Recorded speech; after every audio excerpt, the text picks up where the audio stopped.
এটা মধ্যমগ্রাম স্টেশন এবং এই মধ্যমগ্রাম স্টেশন থেকে কিন্তু আমি বেরিয়ে যাচ্ছি চন্দননগরের উদ্দেশ্যে। কিভাবে যাচ্ছি সবটাই তুলে ধরবো। ডাইরেক্ট এই টিকিট কাউন্টার থেকে টিকিট কেটে নিলাম মানকুণ্ড স্টেশন পর্যন্ত এবং এখান থেকে সোজাসুজি পৌঁছে যাবো দমদম।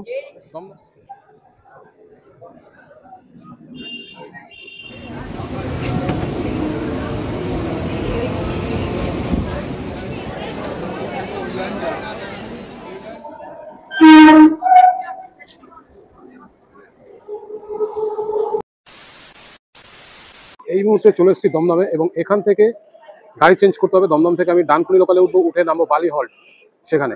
তারপর বালির থেকে গাড়ি আবার চেঞ্জ করতে হবে, একদম যে রুটটা হাওড়া থেকে আসে সেই রুটে কিন্তু গাড়ি ধরতে হবে, নামতে হবে মানকুণ্ড স্টেশন এবং সেখান থেকে পরপর কিন্তু চন্দননগরের জগদ্ধাত্রী পুজো দেখা যাবে। তো আমি মধ্যমগ্রাম থেকে ডাইরেক্ট মানকুণ্ড পর্যন্ত টিকিট কেটে নিয়েছি। আর এই টিকিট যেটা মূল্য, টিকিটের মূল্য 10 টাকা, রিটার্ন 20 টাকা।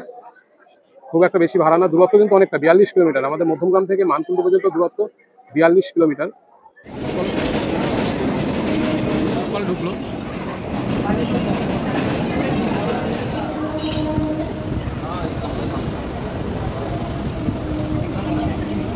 দমদমের পরে এই স্টেশনটি আসলো।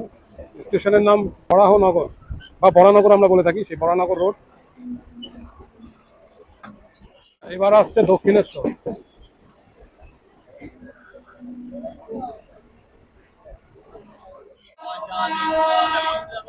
দক্ষিণেশ্বর থেকে বেরিয়ে যাচ্ছে সামনে স্টেশনের দিকে।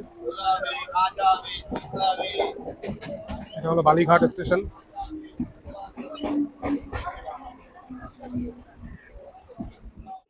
গাড়ি বালিঘাট স্টেশন থেকে বেরিয়ে যাচ্ছে এবং সামনে যে স্টেশন আসছে বালি হল্ট, এবং সেখানেই নামতে হবে। পরের স্টেশনে নেমে যাবো। তবে পেছন দিকে আসতে হবে, পেছন দিক মানে যে দিকটাতে দমদম সেই দিকটা থেকে রাস্তা আছে, ওদিক থেকে কিন্তু পার হতে হবে। অর্থাৎ গাড়ি এখন ডানকুনির দিকে, এই দিকটাতে আমাদের যেতে হবে।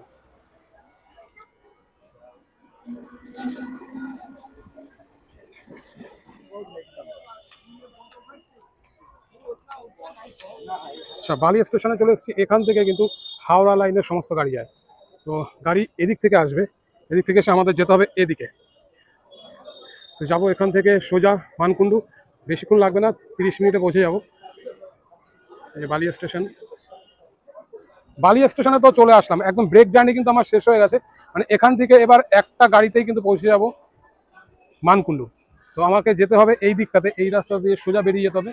এখানে ব্যান্ডেল লোকাল বা বর্ধমান লোকাল যে কোনো গাড়িতে উঠলেই কিন্তু সোজা মাত্র 8টি স্টেশন পড়বে, 7 থেকে 8টি স্টেশন, তারপরে মানকুণ্ডু। এবং সেখান থেকে নেমে পরপর কিন্তু হাঁটা পথে তোমরা চন্দননগরের সমস্ত বড় বড় পুজো কিন্তু দেখে নিতে পারবে।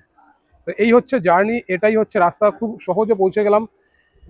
এমনকি যারা নদী পথে যেতে ভয় পাও বা গঙ্গার উপর থেকে লঞ্চে পার হওয়া সেটা ভয় লাগে, তারা কিন্তু এই রাস্তা অবলম্বন করতে পারো, খুব সহজে পৌঁছে যাবে। আর ট্রেন জার্নি মানে খুব সুইটেবল জার্নি। তোমরা তো জানোই যে ট্রেন জার্নিটা খুব আমাদের পক্ষে ভীষণই আরামদায়ক জার্নি এবং তার পাশাপাশি সাশ্রয়ক। আমার মধ্যমগ্রাম থেকে মানকুণ্ডু পর্যন্ত ভাড়া লেগেছে মাত্র 10 টাকা, রিটার্ন 20 টাকা। তো সেই বুঝে কিন্তু আমি চলে আসছি যে আমার এখানে খরচও কম এবং জার্নিটাও খুব সফট জার্নি হবে। আর দেখার ক্ষেত্রে সেটা কিন্তু খুব সহজ। মানকুণ্ড স্টেশন থেকে পরপর কিন্তু বড় বড় পুজো মণ্ডপগুলো দেখে নিতে পারবো। বালি থেকে কিন্তু গাড়িতে উঠবো, এই যে গাড়ি, এই গাড়ি কিন্তু যাচ্ছে।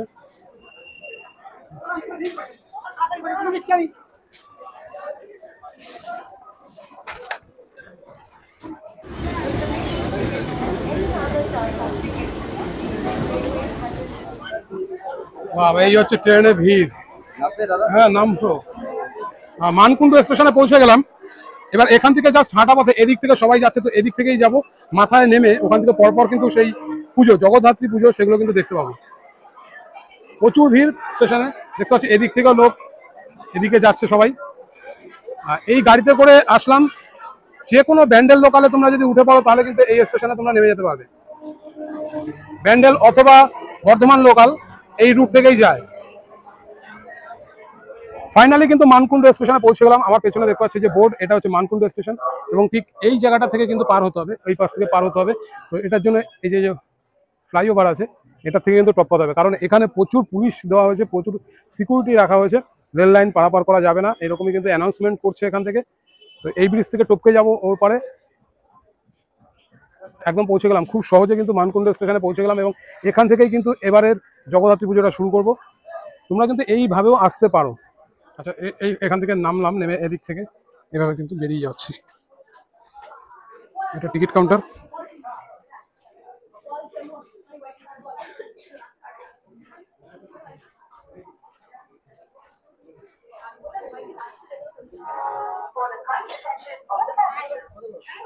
এবার যে পুজোটা শুরু হচ্ছে সেটা কিন্তু পরপর এখান থেকে রাস্তা দিয়ে হেঁটে গেলেই কিন্তু পরপর জগদ্ধাত্রী পুজো বড় বড় পেয়ে যাবো। আর এখানে কিন্তু দেখতে পাচ্ছি যে একটা গেট, লাইটিং এর গেট আছে। চলো, এটা হলো মানকুণ্ড স্টেশন, এবং এই মানকুণ্ড স্টেশনে যদি নামো বন্ধুরা, তোমরা কিন্তু এখান থেকে পরপর পুজো মণ্ডপ দেখতে পাবে। জগদ্ধাত্রী পুজো 2024-এর পুরো রুটটা আমি দেখাচ্ছি এখান থেকে। খুব শর্টে কিন্তু তোমরা খুব ভালো ভালো পুজো মণ্ডপগুলো এখান থেকে দেখে নিতে পারবে।